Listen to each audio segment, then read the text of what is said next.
अस्सलाम वालेकुम नाजरीन, आप देख रहे हैं नया पाकिस्तान और मैं हूं शहजाद इकबाल। 20 साल बाद अफगानिस्तान से अमरीकी अफवाज के इनखला के बाद जंग ज़दा अफगानिस्तान में क्या सूरत हाल पैदा होगी, खित्ते की सियासत में ये इस वक्त का सबसे बड़ा सवाल है।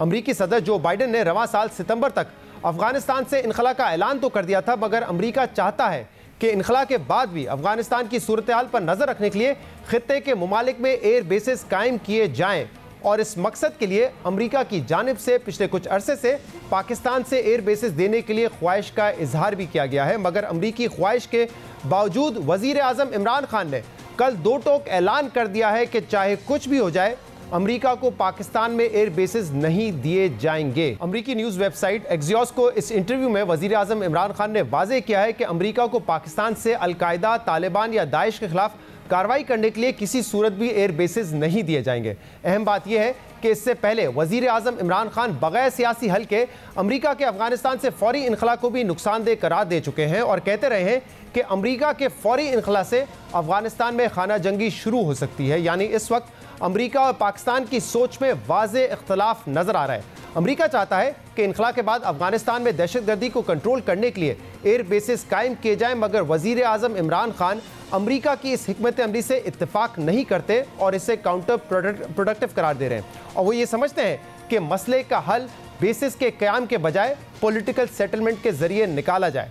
अहम बात यह है कि यह पहली बार है कि वज़ीर आज़म इमरान खान ने इस हवाले से पाकिस्तान की पॉलिसी को वाज़े किया है। वज़ीर आज़म का यह बयान इसलिए भी बहुत अहम है क्योंकि पिछले कुछ दिनों से आलमी मीडिया में ये खबरें आती रही हैं कि अमरीका और पाकिस्तान के दरमियान बेसिस के मामले पर मुज़ाकरात जारी हैं। न्यूयॉर्क टाइम्स ने 6 जून को अपनी खबर में लिखा था कि अमरीकी हुकाम मुस्तकबिल में अफगानिस्तान के करीब ऑपरेशंस के लिए एयरबेस ढूंढ रहे हैं और इस हवाले से नजरें पाकिस्तान पर भी हैं। खबर में यह दावा भी किया गया था कि पाकिस्तान और अमरीकी हुकाम के दरमियान होने वाले बातचीत में पाकिस्तान ने बेस फराम करने के लिए मुख्तलिफ पाबंदियों का मुतालबा किया है और यह भी कहा है कि CIA या अमरीकी फ़ौज को अफगानिस्तान में किसी टारगेट पर हमला करने से पहले पाकिस्तान की इजाज़त लेना होगी। यानी न्यूयॉर्क टाइम्स की खबर में यह दावा किया गया था कि पाकिस्तान ने अमरीका को बेस फरामी के सिरे से इनकार तो नहीं किया बल्कि कुछ शराइत सामने रखी हैं, लेकिन कल वज़ीर आज़म ने दो टोक लफ्ज़ों में वाज़े कर दिया है कि अमरीका को किसी सूरत भी बेसेस नहीं दिए जाएंगे। अहम बात यह है कि वज़ीर आज़म इमरान खान का ये मौक़िफ़ पहली बार नहीं है और ये नया मौक़िफ़ नहीं है, बल्कि इससे पहले एक तवील तारीख़ है इसकी।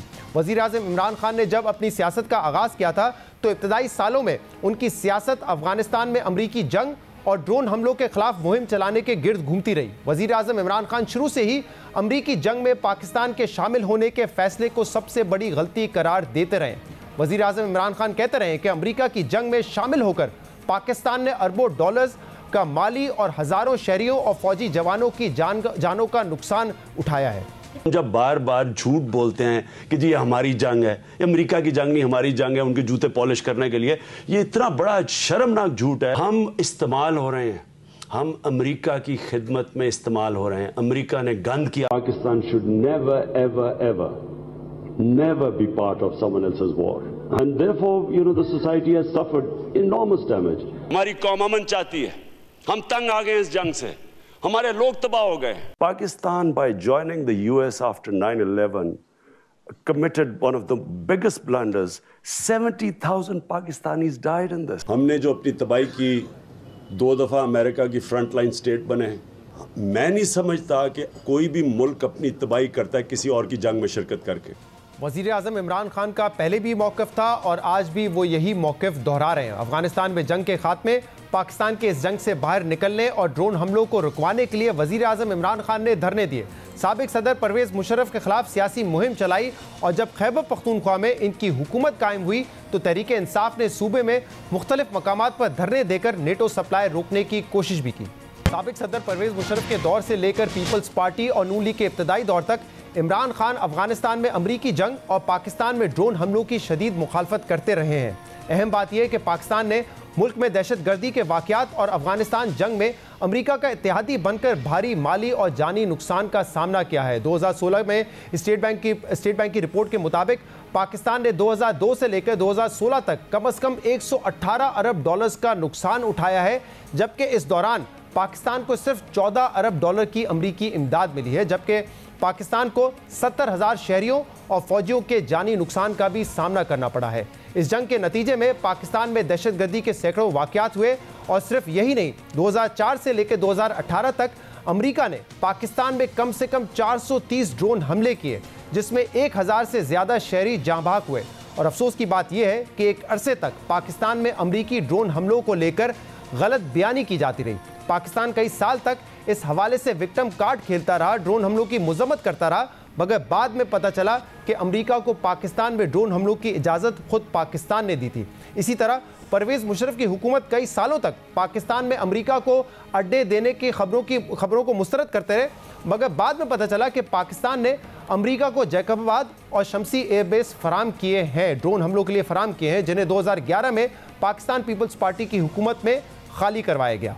और इन्हीं गलत बयानियों की वजह से पाकिस्तान का बयानिया हमेशा कंफ्यूज रहा कि क्या ये जंग हमारी अपनी जंग है या पाकिस्तान पराई जंग में हिस्सा ले रहा है। और जब तक इस हवाले से क्लैरिटी हुई, उस वक्त तक पाकिस्तान का भारी जानी और माली नुकसान हो चुका था। और अब 20 साल के बाद अमेरिका ने जब अफगानिस्तान से निकलने का ऐलान किया है, तो पाकिस्तान को एक बार फिर इम्तिहान का सामना है। अमेरिका इनखला के बाद अफगानिस्तान पर सिक्योरिटी चेक रखना चाहता है और इसके लिए पाकिस्तान से फ़िज़ाई अड्डे देने का मुतालबा कर रहा है। अमेरिका चाहता है कि अगर तालिबान की जानिब से काबुल पर हमले का खतरा हो या अमेरिकी मफादात को अफगानिस्तान सरजमीन से माजी की तरह खतरात लाहक हो, तो अफगानिस्तान में फ़िज़ाई कार्रवाई की जा सके, क्योंकि इसकी एक तारीख है कि अफगानिस्तान की सरजमीन अमेरिका के खिलाफ किस किस तरीके से इस्तेमाल हुई है। 1993 में वर्ल्ड ट्रेड सेंटर न्यूयॉर्क पर हमला किया गया, जिसमें 6 शहरी हलाक हुए। इस हमले के मरकजी मुलजिम रमजी यूसुफ पर यह इल्ज़ाम लगाया गया था कि 1991 में अफगानिस्तान में अलकायदा के ट्रेनिंग सेंटर से उसने तरबियत हासिल की थी। इसके अलावा 1998 में कीनिया में अमरीकी सिफारत खाने पर हमला किया गया और उसके ताने बाने और उसके शवाहिद भी अलकायदा से जाके मिलते थे, जिसके जवाब में अमरीका ने अफगानिस्तान में कुछ मकामात पर मिसाइल हमले भी किए। और फिर 2001 में वर्ल्ड ट्रेड सेंटर पर हमले के लिए अफगानिस्तान की सरजमीन दोबारा इस्तेमाल हुई। इसीलिए अमरीका को तशवीश है कि इस किस्म की सूरत हाल दोबारा पैदा हो सकती है और अफगानिस्तान दोबारा अलकायदा जैसी तंजीमों के लिए ब्रीडिंग ग्राउंड बन सकता है, जिसे रोकने के लिए अफगानिस्तान के हमसाये ममालिक में एयरबेस की ज़रूरत पड़ सकती है, जिसके लिए पाकिस्तान पर दबाव डाला जा रहा है। लेकिन पाकिस्तान ने अमरीकी मुतालबात को मानने से फ़िलहाल इनकार कर दिया है। मगर सवाल ये पैदा होता है कि पाकिस्तान ये दबाव कब तक बर्दाश्त करेगा और अमरीका को अड्डे देने पर इनकार करने से पाकिस्तान को किन खतरात और नुकसानात का सामना करना पड़ सकता है। इस पर तफसील से बात करेंगे अपने पैनलिस्ट के साथ। एक ब्रेक लेते हैं, उसके बाद आपके सामने दोबारा हाजिर होंगे। Welcome back. वज़ीर आज़म इमरान खान ने दो टोक अल्फाज में इनकार कर दिया है कि अमेरिका को अड्डे या बेसिस नहीं दिए जाएंगे। इस पर हम बात करेंगे, जिसके लिए हमें ज्वाइन किया है दिफाई तज्ज़ियाकार नईम खालिद लोधी साहब ने, और इसके अलावा हमारे साथ मौजूद होंगे सीनियर सहाफ़ी सलीम साफ़ी साहब। आप दोनों का बहुत बहुत शुक्रिया ज्वाइन करने के लिए। नईम खालिद लोधी साहब, इससे पहले वज़ीर ख़ारजा शाह महमूद कुरैशी साहब तो कह चुके हैं कि अमेरिका को अड्डे नहीं दिए जाएंगे, लेकिन अब दो टोक अल्फाजों में वज़ीर आज़म इमरान खान ने भी इनकार कर दिया है कि अमेरिका को बेसिस नहीं दिए जाएंगे। क्या मौक़िफ़ है इस पर आपका? मेरा ख्याल है कि ये बिल्कुल सही मौक़िफ़ है और अभी ज़्यादा क्लैरिटी के साथ आया है। इसमें थोड़ा सा अगर वो ये ऐड कर देते कि जब तक इनखला होता है फ़ौजों का, उस वक्त तक अगर एयर कॉरिडोर और ज़मीनी कॉरिडोर जैसे कि वो अभी भी शायद इस्तेमाल कर रहे हैं, उसकी जो ज़रूरत है वो हम पूरी करेंगे। और फिर ये क्लैरिफिकेशन बिल्कुल ठीक थी कि अफगानिस्तान पर किसी भी पार्टी की हमायत के लिए, किसी भी किस्म के हमले के लिए पाकिस्तानी सरजमीन इस्तेमाल नहीं होगी, नहीं होनी चाहिए।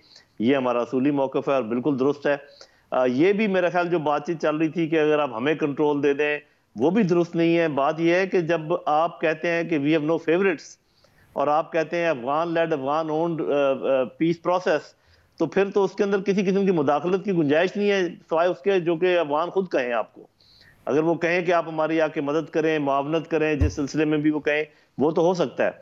लेकिन ये बिल्कुल मेरा ख्याल दुरुस्त मौक़िफ़ है जो आया वज़ीर आज़म की तरफ से कि हमारी सरजमीन अफगानिस्तान में किसी भी किस्म की मुदाखलत के लिए इस्तेमाल नहीं होगी, ना हम खुद करेंगे, ना किसी को करने देंगे। सलीम साफ़ी साहब, जैसे मैंने कहा कि वज़ीर ख़ारजा तो पहले ही अपना मौक़िफ़ दे चुके हैं, लेकिन अगर किसी किस्म की कन्फ्यूजन या अभाम था तो आपके ख्याल में अब वो भी ख़त्म हो गया है वज़ीर आज़म इमरान खान साहब के दो टोक मौक़िफ़ के बाद? नहीं, मेरे ख्याल में आप जानते हैं कि इस तरह के डिसीजन पाकिस्तान में वज़ीर आज़म या वज़ीर ख़ारजा नहीं करते, लेकिन हमारी मिलिट्री लीडरशिप पहले से ये डिसाइड कर चुकी है कि उन्होंने बेसिस नहीं देने हैं। एक तो मुझे लगता है कि अमरीकियों की खुद भी अभी तक स्ट्रेटेजी वाज़ेह नहीं है। यकीनन उन्होंने मांगे थे पाकिस्तान से भी और उज़्बेकिस्तान वगैरह से भी, लेकिन इस वक्त अमरीकियों के यहाँ अपने भी क्लैरिटी नहीं है। दूसरा, ये कोई 9/11 के बाद वाली सूरत हाल नहीं है कि जो लकीर उस वक्त खींची थी अमरीकी सदर ने, और फिर उस वक्त सलामती कौंसिल की रिजोल्यूशन भी थी जिसको चीन और रूस ने भी सपोर्ट किया था। तो 9/11 के बाद की सूरत हाल और आज की, उसमें ज़मीन व आसमान का फर्क है। और मेरे ख्याल में एक तो हमारी जो मिलिट्री लीडरशिप है उनकी तरफ से भी उनको इनकार किया गया है, और दूसरा अमेरिकन भी खुद अभी तक पूरी तरह न क्लियर हैं कि उन्होंने कहाँ बेसिस रखने हैं। सेंट्रल एशियन स्टेट्स के साथ भी उनकी मुज़ाकरात हो रहे हैं। जो मेरी मालूमात है, उज़्बेकिस्तान ने भी उनको इनकार कर दिया है, और किर्गिस्तान भी चूंकि रूस के ज़ेर असर है वो तैयार नहीं है। फिर ये भी एक बात की जा रही है कि शायद खुद अफगानिस्तान के अंदर वो 2-3 बेसिस रख लें। तो ये ऑब्वियस है कि पाकिस्तान बहरहाल उनको अड्डे नहीं देगा। लेकिन जो एक जनरल साहब ने बात की कि जो हवाई रास्ता है उसके बारे में जो हुकूमत पाकिस्तान का मौक़िफ़ आया है वो ज़रा क्लैरिटी उसमें नहीं है, क्योंकि ये कहा गया था कि ये तो पहले से जनरल मुशर्रफ के दौर से उनको ये सहूलत दे दी गई है।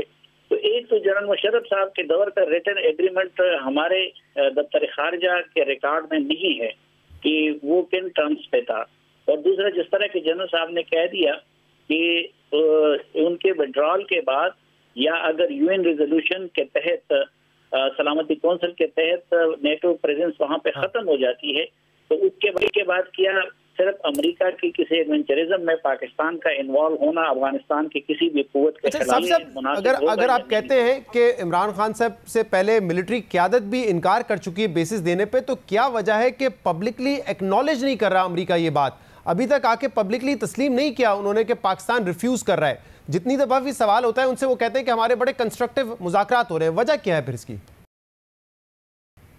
नहीं, उसकी एक वजह तो ये है कि वो एंगेजमेंट तो अभी तक जारी है इस मामले पे, खुसूसन अफगानिस्तान के हवाले से। बाकी अमरीकियों ने तो हमारे साथ सारी एंगेजमेंट ख़त्म कर दी है, और ये इतने महीने हो गए पाकिस्तान की तरफ से ये इंसिस्ट किया जा रहा है कि वो दीगर जो हवाले हैं उससे भी पाकिस्तान के साथ एंगेजमेंट करे, लेकिन अमरीकी उसके लिए तैयार नहीं है।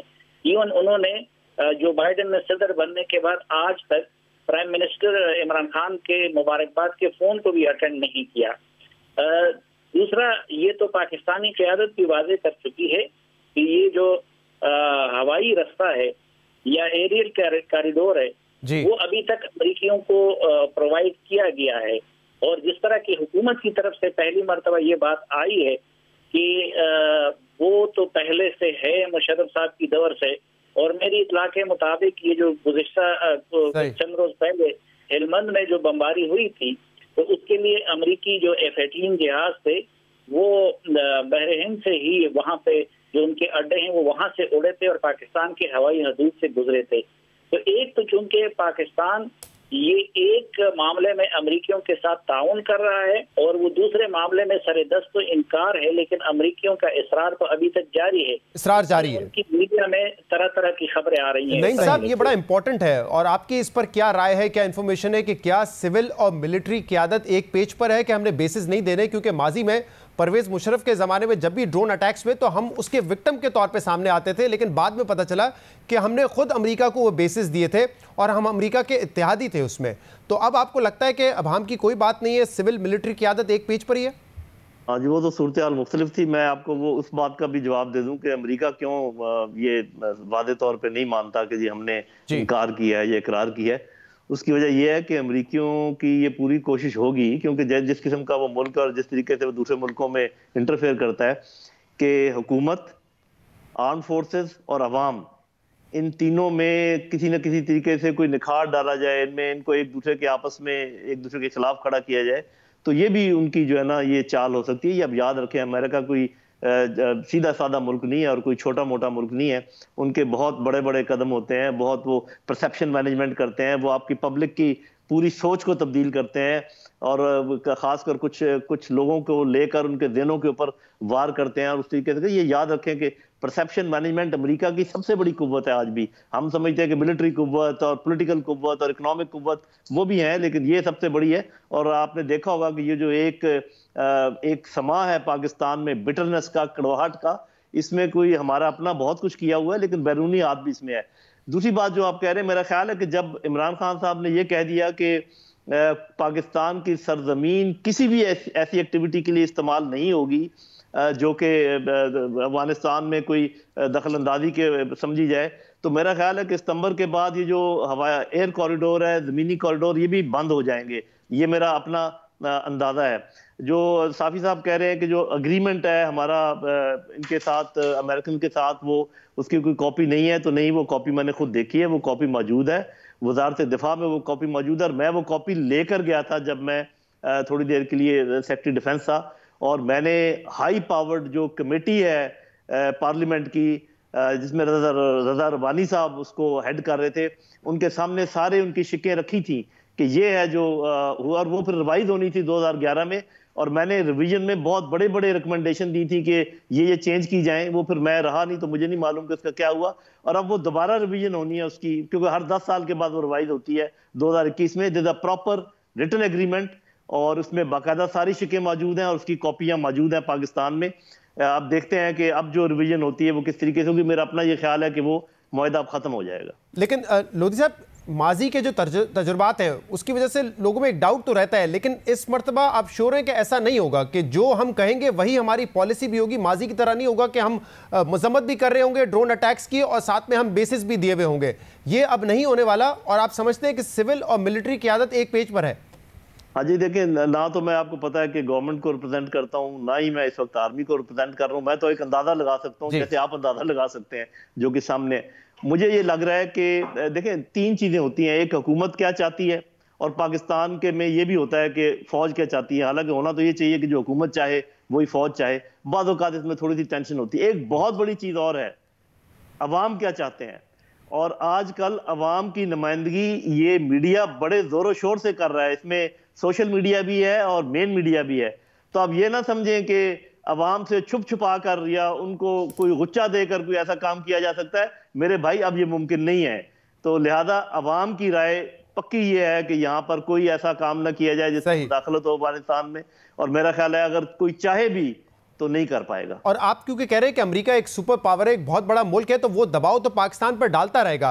आपके ख्याल में आखिर तक अगर पाकिस्तान इस दबाव को बर्दाश्त करके इनकार कर देता है तो इसके इम्प्लीकेशंस क्या हो सकते हैं? बहुत सारे ऐसे ममालिक हो सकते हैं जो कि शायद अपने बेसिस देने के लिए तैयार हो। इम्प्लीकेशंस क्या हो सकते हैं पाकिस्तान? इम्प्लीकेशंस बहुत सीरियस हो सकते हैं, और ये आएंगे इम्प्लीकेशंस आपके सितंबर के बाद।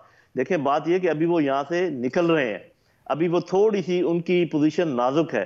वो अभी आपको प्यार मोहब्बत से सारी ये बातें कह रहे हैं, या जिस तरीके से भी थोड़ा बहुत दबाव डाल रहे हैं। आप पर जो दबाव आना है वो आना है ये जब जुलाई में निकल जाएंगे उसके बाद। और सुन लें क्या दबाव आना है। FATF, IMF, world bank, middle east countries, और ऐसी बहुत सारी चीजें। और मेरा ख्याल पाकिस्तान ने अपना फैसला कर लिया है कि जो शॉर्ट टर्म उसके इंटरेस्ट हैं, जिनका मैंने जिक्र किया है, उनके मुकाबले में जो लॉन्ग टर्म इंटरेस्ट हैं, CPEC, China, Russia, central Asian countries, Iran, तो पाकिस्तान ने अगर अपने लॉन्ग टर्म इंटरेस्ट के मुतालिक फैसला किया, जो कि मुझे उम्मीद है कि करेगा, तो बहुत अच्छा रहेगा। लेकिन एक थोड़ा सा सख्त वक्त आने वाला है, और आया ही चाहता है। साफी साहब, आपने कहा कि हालात 2011 वाले 2001 वाले नहीं है, लेकिन अगर पाकिस्तान इनकार कर देता है और आखिर वक्त तक अपनी पोजीशन पर डटा रहता है, तो आपको क्या लगता है क्या इंप्लीकेशंस होंगे? सख्तियां हो सकती हैं अमेरिका की तरफ से? नहीं, पहले तो मैं, जनरल साहब ने मेरे लिए बड़ी खबर दे दी है, तो मैं उनसे वो जानना चाहता हूँ। वो फरमा रहे हैं कि सेक्रेटरी डिफेंस की हैसियत से उन्होंने वो एग्रीमेंट देखा भी है और रजा रबानी के पास भी ले गए हैं। तो एक तो मैं ये जानना चाहता हूँ कि उस एग्रीमेंट पे पाकिस्तान की तरफ से साइन किसके हैं। दूसरा, क्या जो जनरल साहब ने जो एग्रीमेंट देखा है वो 2001 ही का एग्रीमेंट है?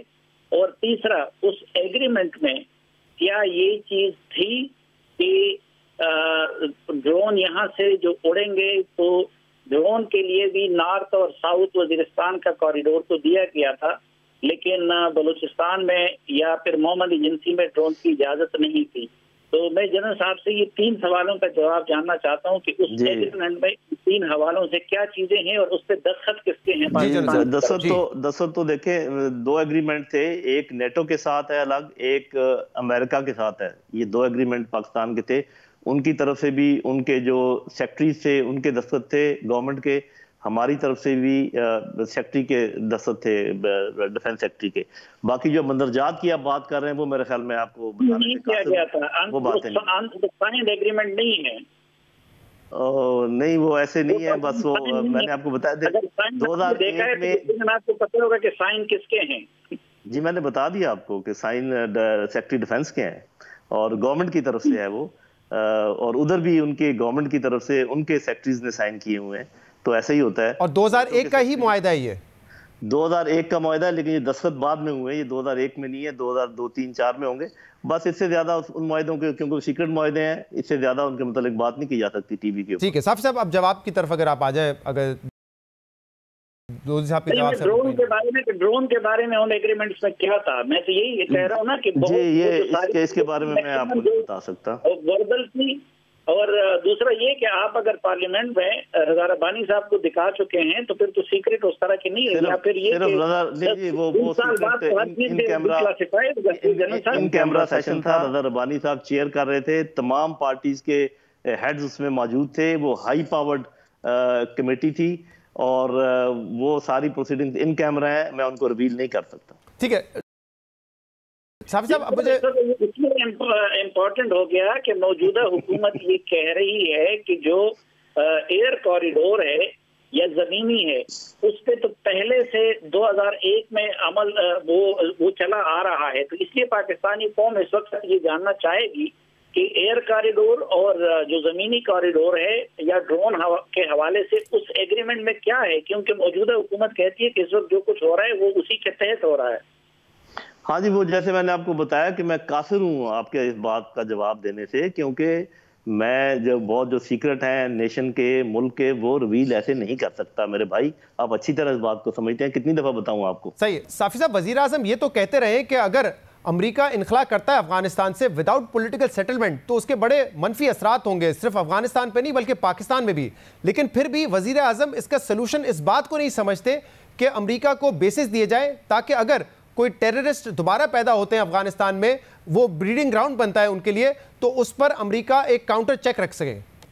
नहीं, मेरे ख्याल में अमेरिका जो है ये अड्डे वगैरह जो मांगता है वो अफगानिस्तान को मॉनिटर करने के लिए नहीं मांगता। वो अगर अफगानिस्तान में उसकी दिलचस्पी बरकरार होती या उसको मॉनिटर करना होता तो फिर अमरीकी तालिबान के साथ इसी तरह एक तरफा मुआहिदा ना करते, फिर अमरीकी इतनी उजलत से वहां से भागते ना। अभी आप देखें कि उनकी तालिबान ने उनको 3 महीने की मोहलत दी हुई है और सितंबर तक वो वहां पे रह सकते हैं, लेकिन अमरीकी जुलाई तक अपना इनखला मुकम्मल करना चाहते हैं। और दूसरा वहाँ पे उनके जो बेसेस है वो भी बड़ी जल्दी से न सिर्फ खाली कर रहे हैं बल्कि उनको तबाह कर रहे हैं। मुझे तो ये लगता है कि इस वक्त अमरीकी खुद चाहते हैं कि अफगानिस्तान में इस साइड पे तालिबान मुसल्लत हो और उस साइड पे दूसरी कुव्वतें हों और अफगानिस्तान खाना जंगी का शिकार हो, और फ्यूचर में जिस तरह वो ब्रेजेंस्की ने कहा था उस वक्त हमने सोवियत यूनियन के गिर्द वो आर्क ऑफ क्राइसिस बनाए हुए थे, तो वो अफगानिस्तान को आर्क ऑफ क्राइसिस बना के पाकिस्तान को भी शायद सबक सिखाना चाहता है अफगानिस्तान के हालात के जरिए, और फिर उसको बुनियाद बना के चीन, ईरान और रूस जैसे कुव्वतों के लिए। मुझे तो अमेरिका कोई स्टेबिलिटी में इंटरेस्टेड नजर नहीं आता, और ये जो वो अड्डे शड्डे मांग रहा है मेरे ख्याल में वो भी तालिबान और पाकिस्तान को लड़ाने के लिए या फिर फ्यूचर में इस रीजन को चीन के खिलाफ इस्तेमाल करने के लिए। और अमरीकियों ने अपने इस अज़म को छुपाया भी नहीं। अभी G7 में उनके जो फैसले हुए या फिर नेटो में फैसले हुए तो उनका अब बहुत शुक्रिया सलीम साफी साहब हमारे साथ मौजूद थे। नईम खालिद लोधी साहब भी हमारे साथ मौजूद थे। प्रोग्राम में शामिल करते हैं एक ब्रेक, इसके बाद मजीद बात करेंगे। Stay with us.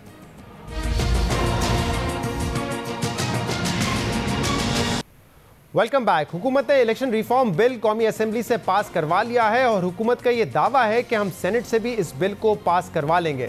Election commission of Pakistan के इस बिल पर एतराज़ात हैं। उनका कहना है कि कुछ अमेंडमेंट्स ऐसी हैं जिसकी तफसीलात नहीं दी गई हैं इस बिल में, और कुछ अमेंडमेंट्स ऐसी हैं जिनका जो आइन से मुतसादिम है। इसके अलावा अपोजिशन की भी राय यही है। अपोजिशन का कहना है कि हमसे इत्तफाक राय नहीं किया गया इस बिल पे, इन बिल्स को बुलडोज किया गया है और उनका भी यही कहना है कि इनमें बहुत सारी शिकें ऐसी हैं जो कि इम्प्लीमेंट नहीं की जा सकती हैं। इसलिए सवाल ये पैदा होता है कि अगर दोनों यानी कि ऑपोजिशन जमातें और इलेक्शन कमीशन ऑफ पाकिस्तान इत्तेफाक नहीं करता इस बिल पर, तो अगर ये बिल पास भी हो जाए तो क्या इसके तहत इलेक्शन करवाए जा सकेंगे या नहीं करवाए जा सकेंगे। और ऑपोजिशन ने अब ये फैसला किया है कि ऑल पार्टीज कॉन्फ्रेंस बुलाई जाएगी और उसमें आगे की हिकमत अमली और लाएमल तय किया जाएगा। अहम बात यह है कि इलेक्शन रिफॉर्म बिल में जो अमेंडमेंट की गई है उसमें 49 अमेंडमेंट्स हैं, यानी कि 49 सेक्शंस को तब्दील किया गया है। उसमें जो सेक्शन 231 है और अमेंडमेंट नंबर 49 है, वो वाहिद अमेंडमेंट है जिसका इतलाक बैक डेट से होगा, यानी कि 2017 अक्टूबर से होगा, ना कि उस वक्त से जब ये बिल पास होगा। और ये अमेंडमेंट है आर्टिकल 62-63 के हवाले से, जिसमें ये कहा गया है कि कोई भी शख्स जो कि अपने कागजात नामजदगी जमा करवाएगा, उसकी जो असेसमेंट की डेट होगी वो कट ऑफ डेट होगी, वो स्क्रूटनी की कट ऑफ डेट होगी। यानी कि कोई भी शख्स जो अपने कागजात नामजदगी जमा करवाता है, उसके पेपर्स की जांच पड़ताल होती है, तो उस डेट को आगे करके स्क्रूटनी डेट तक कर दिया गया है।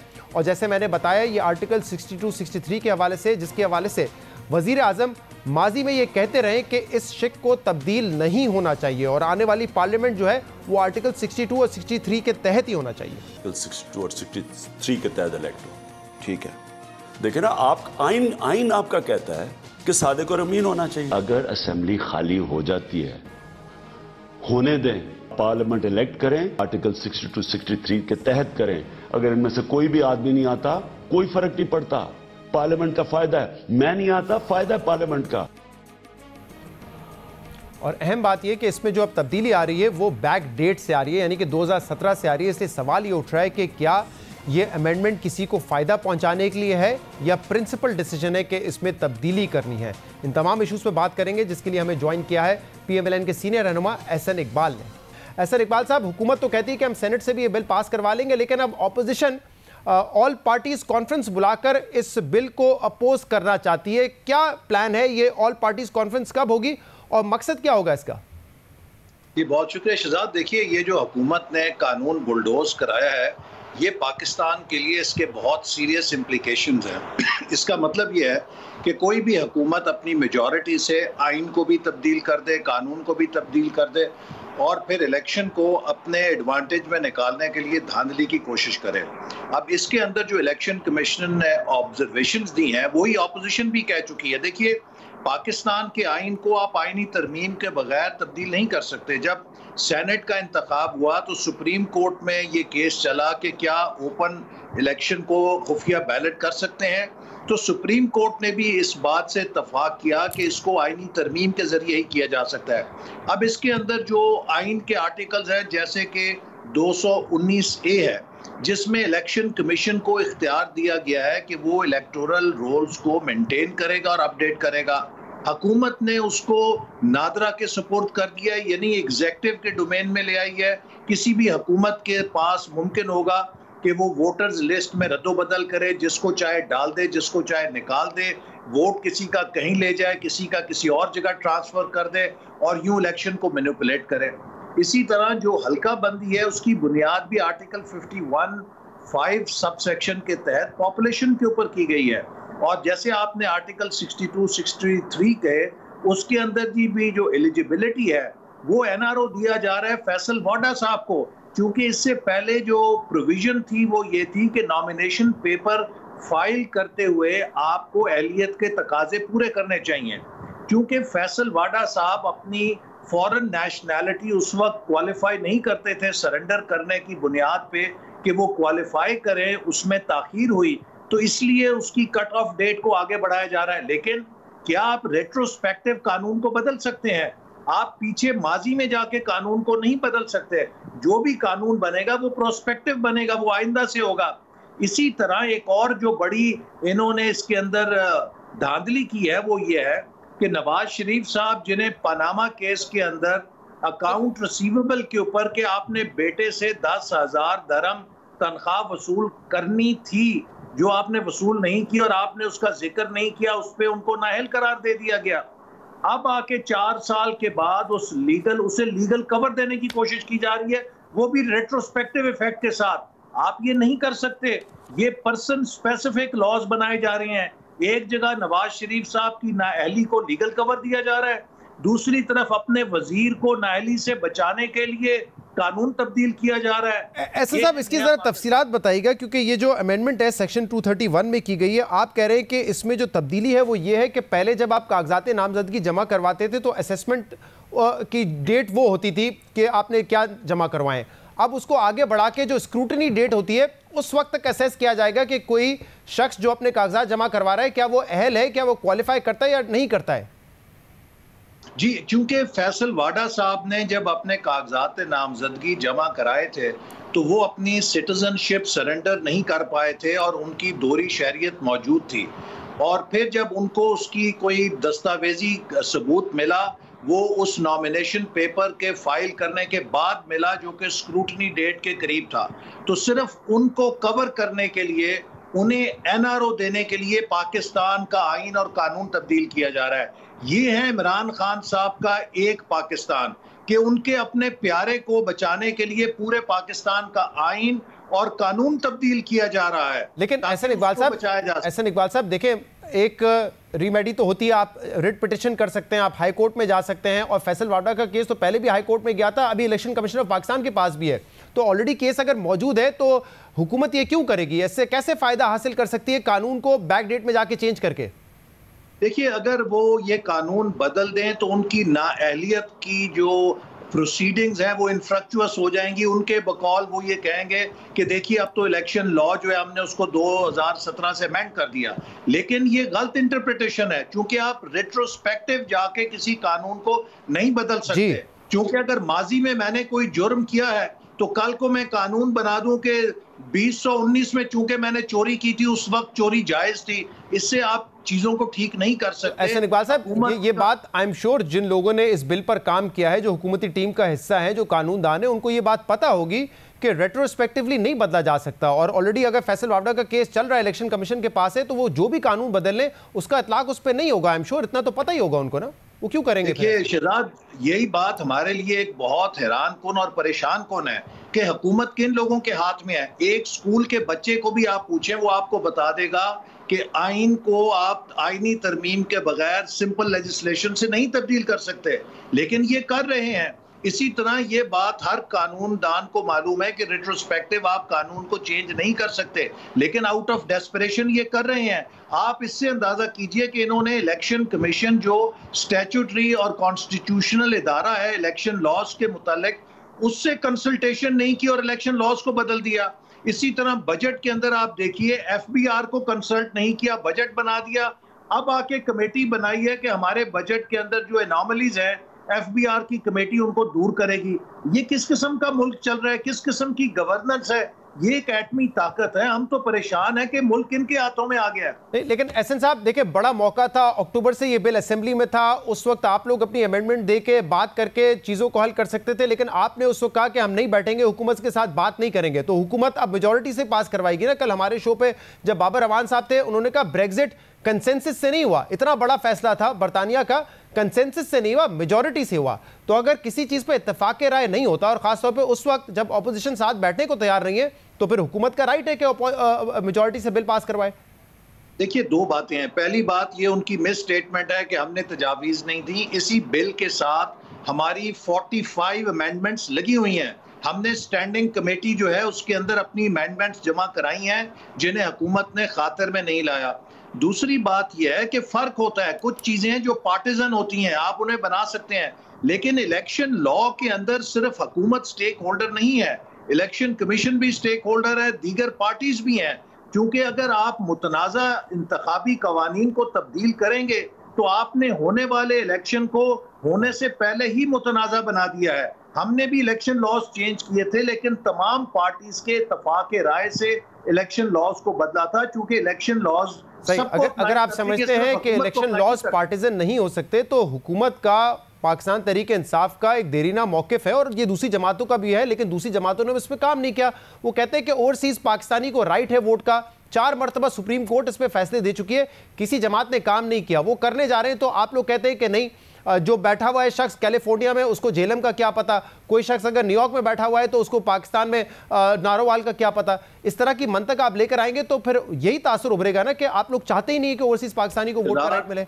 हुकूमत भी ओवरसीज के ऊपर सिर्फ सियासत कर रही है। आप ही के प्रोग्राम में कल जब आपने बाबर अवान साहब को पूछा कि बताइए ओवरसीज को कैसे वोट डलवाएंगे, तो सवाए आएं बाएं शाएं करने के और तकरीर करने के उनके पास कोई जवाब नहीं था। वो एक सियासी कार्ड बना रहे हैं, हम सपोर्ट करना चाहते हैं, लेकिन इसके साथ हुकूमत के पास वसाइल हैं, हुकूमत के पास इंतजामिया है, हुकूमत के पास इस वक्त फर्ज है कि काबिल अमल हल तजवीज़ करे कि किस तरह टेक्नोलॉजी के क्वेश्चन आंसर होंगे, किस तरह सिक्योरिटी के क्वेश्चन आंसर होंगे, क्योंकि इस वक्त तक दुनिया में ऑनलाइन वोटिंग के ऊपर एक फैसला कौन फैसला मौजूद है कि ये सेफ नहीं है, ये हैक हो सकता है। इसको एजेंसियां, गैर मुल्की एजेंसियां हैक कर सकती हैं, अपने मुल्क की एजेंसियां हैक कर सकती हैं।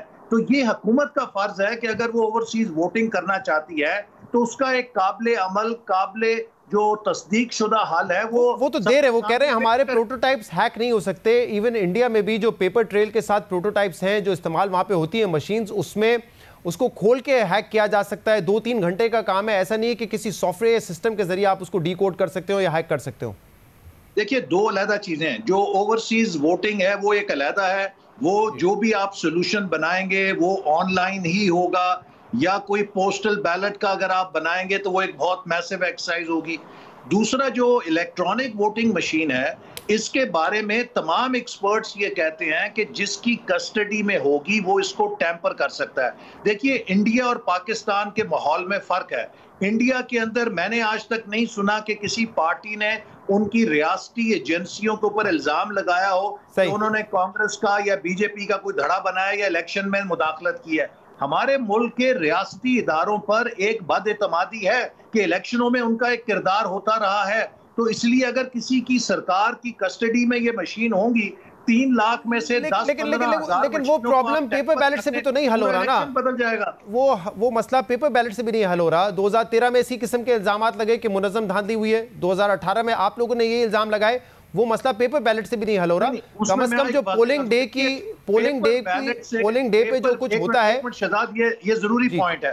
देखिए, दुनिया भर में ये कहा जाता है कि पेपर बैलेट महफूज तरीन है, क्योंकि इसको टेम्पर अगर किया जाए तो उसका सबूत पकड़ना निस्बतन बहुत आसान है। जब आप डिजिटल मैनिपुलेशन करते हैं उसमें मुश्किल है। और दूसरी बात यह है कि जो डिजिटल इलेक्ट्रॉनिक वोटिंग मशीनें अमेरिका, जर्मनी, आयरलैंड, फ्रांस में क्यों मतरूक हुई, इसके अंदर इस बात का रिस्क होता है कि आप वोटर की आइडेंटिटी को और सीक्रेसी को मेंटेन नहीं कर सकते, क्योंकि जो इलेक्ट्रॉनिक रिकॉर्ड होगा उससे हमेशा आप रिट्रीव कर सकते हैं कि किस शख्स ने किसको वोट दिया। ठीक है एहसन साहब, अब चले इस पे तो बात होगी सेनेट में जाके, क्योंकि उन्होंने कल कह दिया बाबर अवान साहब ने कि जो कमेटी बनी है उसका ये काम नहीं है कि वो इस बिल को वापस ले लेंगे। अब ये मामला सेनेट में जाएगा। सेनेट में आप लोगों की यानी कि ऑपोजिशन की अक्सरियत थी, फिर भी आप जो अदम एतमाद का वोट लेकर आए सादिक संजरानी साहब के खिलाफ, वो नाकाम हुआ। फिर दोबारा आपकी मेजॉरिटी थी और आप लोग सादिक संजरानी को चेयरमैन बनने से ना रोक सके। तो अब अगर आपके पास 2-3 नंबर ज्यादा भी होंगे, कैसे इस बिल को आप रोक लेंगे सेनेट से? आपने मेरे सवाल का जवाब, अपने सवाल का खुद ही जवाब दे दिया ना, कि अगर 64 वोटों के साथ सेनेट में सादिक संजरानी के खिलाफ तहरीक अदम एतमाद कामयाब नहीं हो सकी, तो इलेक्ट्रॉनिक वोटिंग मशीनें किसके कब्जे में होंगी और कितनी वो मुस्तनद रहेंगी, ये बात आप खुद लम्हा-ए-फिक्रिया सोच। वो तो मशीन के बगैर भी हो गया था ना, तो मशीन का लेना देना नहीं, मैं यही समझाने की कोशिश कर रहा हूँ आपको। वो मशीन के बगैर जो होता है वो फिर चोरी पकड़ी जाती है, लेकिन मशीन के साथ तो इलेक्ट्रॉनिक मोहर लग के पता भी नहीं चलेगा उस इलेक्ट्रॉनिक समुंदर में कहां से आप उसके ट्रैक्स तलाश करेंगे, वो एक बड़ा फिर पेचीदा मसला हो जाएगा। लेकिन सेनेट के अंदर हम अपनी तमाम तजावीज देंगे और कोशिश करेंगे कि सैनिटी प्रिवेल करे, क्योंकि देखिए, अगर ये बिल पार्लियामेंट से पास होकर सुप्रीम कोर्ट में जाए और वहां पे स्ट्राइक डाउन हो, तो ये पूरे पार्लियामेंट के ऊपर एक बहुत बड़ा सवालिया निशान होगा कि पार्लियामेंट से क्वालिटी ऑफ लेजिस्लेशन कैसे हो रही है। साहब, ये इंपॉर्टेंट बात है। आप कह रहे हैं कि सेनेट में आप अपनी तजावीज देंगे और अगर बाहर भी बैठना पड़े, हुकूमत कोई कमेटी बना के डायलॉग करना चाहे तो उनसे आप बात करेंगे, क्योंकि पहले आपका मौकिफ ये था कि नहीं, इलेक्शन कमीशन बुलाए और फिर बात होगी। अब इससे तो आगे बढ़े ना, सेनेट में बहस करें इस पर। आपने अभी खुद ही कहा है कि बाबर अवान साहब ने कहा है कि it is a done deal.